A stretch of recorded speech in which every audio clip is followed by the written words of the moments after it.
Men mana shularga qidirishni mahsulotlaridan olib rosa foyda ko'rdim. Mana hozir yoshim 75 yoshda. Men ilgari buni ichganimga mana 2-3 yil bo'lyapti. Juda organizmim charchab qolgan.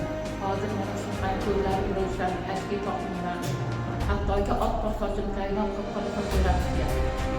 Men hattoki uyiga tushganimda uydagilar ko'rib, "Qolay ishga salom o'ntagida salom berdi." Chunki bundan bilib turibmanki, shu ichganimdan bilan mening ichki organizmlarim qiymat. O'shaning uchun shu kompaniyaning rahbarlariga, shunga xizmat qiladigan jamiyat insonlarga rahmat. Shunchalik mana shu xalqni hidayatlagan ko'rsataman.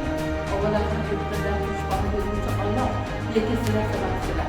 Bundan keyin charchamayman. Men agar umrimda oxirigacha mana shu mahsulotlardan va boshqalarga tavsiya qilamanki, agar haqiqiy ishonchalarini mana shuni olib ichinglar ko'zlarini ko'rasizlar. Hechnisini ko'pchilikka tavsiya qilaman. Jurnalistlar o'zlari olib ichsa, menga o'xshab foyda ko'rsin, ketib bo'lsin. Inshaalloh. Doim sizlarga